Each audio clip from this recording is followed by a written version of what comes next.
संध्या यादव जी कानपुर से। राधा वल्लभ श्री हरिवंश। श्री हरिवंश महाराज जी। महाराज जी, आप कह रहे हैं कि आपको ब्रज 84 कोस पद यात्रा का सौभाग्य प्राप्त हो रहा है। महाराज जी, आप जानना चाहते हैं कि इस यात्रा का उद्देश्य क्या है और इसमें हमें किन नियमों का पालन करना चाहिए? इस यात्रा का उद्देश्य रखना चाहिए प्रिया प्रीतम की प्राप्ति। प्रिया प्रीतम प्रसन्न हो, श्री कृष्ण प्रसन्न हो, श्यामाजू प्रसन्न हो और अपने चरणों का प्रेम प्रदान करे।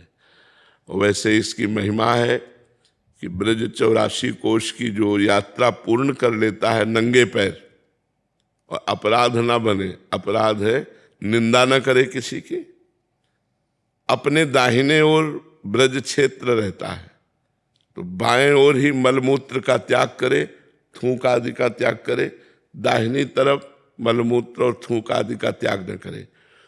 दूसरा, किसी भी ब्रजवासी को कटु भाषण न बोले। ऐसे भगवान भिड़ा देते हैं, ऐसे ही रहना है ब्रज क्षेत्र में ऐसे। तो ब्रजवासियों का अपराध न करे और ब्रज की यदि 84 कोस की परिक्रमा कर ली जाए तो 84 लाख योनियों से मुक्ति मिल जाती है। ऐसा महापुरुषों का कथन है कि अगर नंगे पैर ब्रज 84 कोस की यात्रा भगवान का स्मरण करते हुए की जाए, बड़े दैन्य भाव से, कोई अपराध न बने, तो 84 लाख योनियों से मुक्ति मिल जाती है। 84 लाख योनियों में फिर नहीं जाना पड़ेगा, भगवान श्री कृष्ण की कृपा प्राप्त हो जाती है। 84 कोस बड़ी महिमा में, ये भगवान का परम धाम है ना, और हर क्षेत्र में कुछ न कुछ भगवान की लीला हुई है। 84 कोस में कोई न कोई भगवान की दिव्य लीलाएं हुई हैं। कहीं भगवान ने कोई लीला की, कहीं कोई लीला की। पूरा ब्रज 84 कोस हमारे श्री कृष्ण का लीला क्षेत्र है और इसकी परिक्रमा करने का फल है 84 लाख योनियों से मुक्ति मिल जाना। गाड़ी से नहीं, परिक्रमा तो पैदल होती, प्रदक्षिणा तो नंगे पैर मानी जाती है। देखो, जो अनुष्ठान है उसको उसी पद्धति से करें। अच्छा, ब्रज 84 कोस परिक्रमा दे रहे हो आप, देखो नंगे पैर चल के तो थकान लगती है। अगर 10 किलोमीटर सुबह और 10 किलोमीटर शाम के चले, 20 किलोमीटर रोज चले तो 84 कोस कितने दिनों में होगा? पहले 84 कोस के किलोमीटर विभाजन करो, 250 किलोमीटर। तो अगर 15 दूनी 30, हाँ लगभग 15 दिन, हाँ 15 दिन तो आप समझो 15 दिन बराबर ब्रज का। और ब्रजवासियों के कहीं न कहीं टुकड़े मिलते हैं, ब्रजवासियों की कृपा और ब्रज क्षेत्र में भगवान की तीर्थ स्थलियों के दर्शन नंगे पैर, बड़ा श्रम पूर्वक है, कोई ऐसे सहज थोड़ी हो जाती है। पद यात्रा करते हैं तो मधुकरी मांग के, हाँ ये सब पवित्र का। तो ब्रज 84 कोस की परिक्रमा महामहिम है।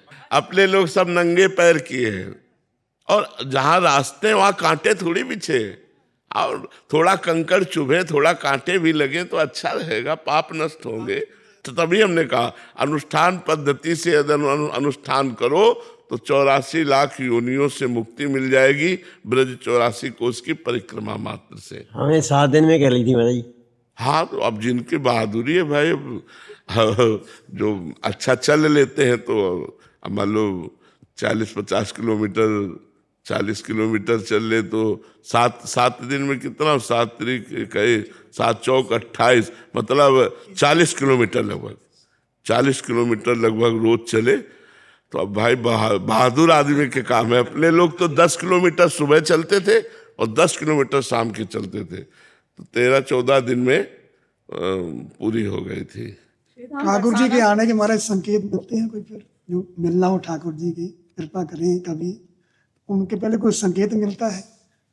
ठाकुर जी तो वृंदावन में है ही, प्रिया प्रीतम है, लेकिन सबको नहीं।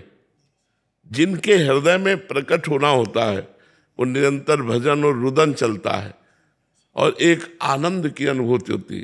मन अति हरस जनावनते ही आज देखियो परम सनेही।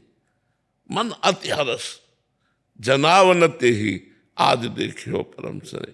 वो हृदय में आज प्रभु मिलेंगे, आज प्रभु मिलेंगे, वैसा लगन लग जाए तो प्रभु आने वाले, उसके हृदय में प्रकाशित होने वाले। सबको नहीं, उस भजन करने वाले को उसके हृदय में आनंद की अनुभूति ऐसी होने लगती जैसे सूर्य उदय होने के पहले ही अंधकार नष्ट हो जाता है, ऐसे भगवान के साक्षात्कार के दर्शन करने के पहले ही काम क्रोध लोभ मोह मद ये सब अंधकार नष्ट हो जाता है। हृदय शांत और शीतल, विनयी, नम्र, सब भागवतिक दैवी संपदा आ जाती है। तब वो भगवान के दर्शन का अधिकारी होता है। तब उसको अनुभव होने लगता है कि भगवान आने वाले हैं, हमारे हृदय में प्रकाशित होने वाले। वो अनुभव होता है, उसी उपासक को अनुभव होता है जो उपासना में रहता है, सबको अनुभव नहीं होता। और पहले सपने में आते हैं।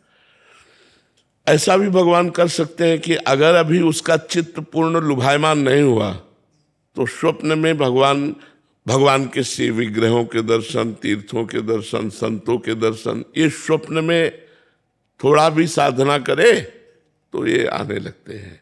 जैसे स्वप्न में भगवान के दर्शन हैं विग्रहों के, लेकिन हम तुम बातचीत जैसे कर रहे हैं ऐसे भगवान के स्वप्न में दर्शन होना, कि भगवान आए, हमसे बातचीत किए, हमसे मिले, गले लगे स्वप्न में ही, ये महान बात है। ये संकेत हम हाँ, ये महान, मिलने के साथ हाँ ये महान बात है, ये महान बात है। ये साधारण बात नहीं है, ये महान बात है कि भगवान स्वप्न में ऐसे आए और बातचीत की, मुस्कुराए से, और श्री विग्रह में दर्शन, ये एक अलग कोटि की बात हो गई। और साक्षात ऐसे स्वप्न में साक्षात्कार की तरह दर्शन, ये बहुत उच्च कोटि की बात हो गई।